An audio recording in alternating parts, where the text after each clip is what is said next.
Eh bien, l'eau a coulé sous les ponts, mon cher Guillaume. Moi, notre je cours spécialiste le long de tourisme. la Nationale 7. Tu sais, à Valence, aujourd'hui, puisque toute cette semaine, on parcourt cette magnifique Nationale 7 de Roanne jusqu'à Aix. On est au 570e kilomètre de la Nationale 7. Et 578 km depuis quoi? Eh bien, depuis le point zéro. Le point zéro, c'est cette plaque en cuivre qui a été posée en 1924 sur le parvis de Notre-Dame à Paris et qui calcule la distance de la capitale sur toutes les routes de France. Aujourd'hui, on va pas très loin d'ici. On voit dans une commune voisine de Valence, c'est à Soyons, et c'est là où il y a un parc qui est l'Ardèche miniature. L'Ardèche, vous savez, c'est le département d'à côté. Alors, en réalité, le département de l'Ardèche, eh ben, il fait 5529 km². Là-bas, sur 3000 m² seulement, l'équivalent de la moitié d'un terrain de foot, ils ont réuni les principales attractions et les sites merveilleux qu'il peut y avoir en Ardèche. La seule Je sais chose, qu'il y en a, hein. oui, il y en a, et la seule chose, la seule différence, ce détail, c'est qu'elles sont 22 fois plus petites. Visiter les richesses de l'Ardèche en moins d'une heure, c'est possible. Mais cette Ardèche-là est 22 fois plus petite que l'original. Ces trains circulent en fait dans un parc miniature. Une reconstitution bluffante dont les propriétaires sont ces deux Ardéchois, amoureux de modélisme.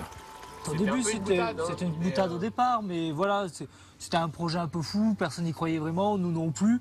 On a dit pourquoi... Voilà, c'était plus par curiosité au début qu'on est revenu là, voir ce parc, ça faisait longtemps qu'on l'avait pas revu parce qu'on l'avait vu quand on était tous les deux gamins. Moi j'avais fait du modélisme ferroviaire étant gamin, j'avais eu un train au pied du sapin comme on dit, et il fallait passer le pas sur une maquette géante de 2800 m², donc c'était un défi à relever, même si on avait des bases, il y a des points communs, mais en étant d'extérieur ça change pas mal de choses.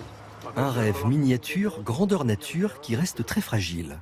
Car les intempéries ne sont pas tendres avec les maquettes. Chaque matin, elles sont l'objet de toutes les attentions et parfois, ça casse.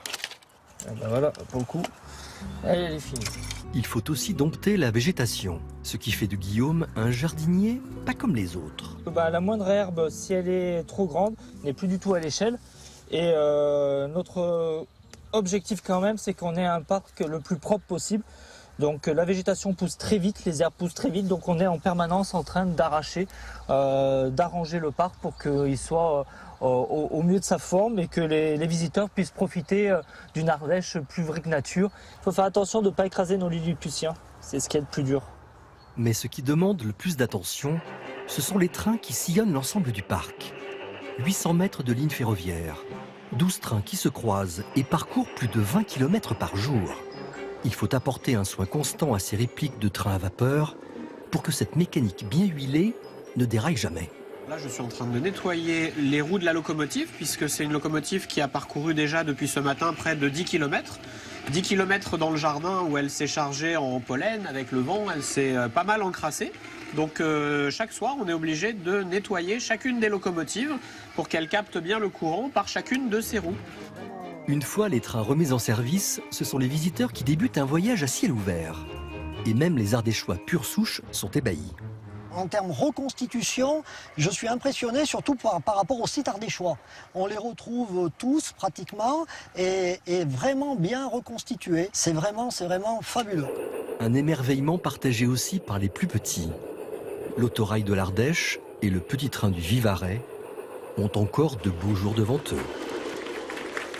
Alors, ce qui est d'amusant, c'est que Vincent et Guillaume, ils sont non seulement modélistes, mais ils sont aussi jardiniers miniaturistes, puisqu'ils s'occupent d'entretenir 900 bonsaïs. Ce parc, il est ouvert jusqu'à la mi-novembre. Il sera ouvert de nouveau début mars pour y aller. Jacques, c'est quoi votre endroit préféré en Ardèche, vous qui connaissez bien la région? Il y en a plein, mais j'adore un endroit, c'est la descente sur Aubenas. Je trouve ça très joli, parce que là, on fait la bascule. On quitte le Massif central et on arrive vers le midi. Et ça sent bon. Quitter le Massif central, tout de même. C'est difficile, mais c'est très joli. Et Tournon, alors Tournon, pour moi, c'est plein de souvenirs. C'est la création du festival de Tournon avec quelqu'un qui est près du Vercors aujourd'hui, qui est Jacques Baudouin, qui habite à Dieulefit. le village des Justes. Et Picodon. Et des Picodons. Et donc, on a créé ce festival il y a presque 30 ans maintenant.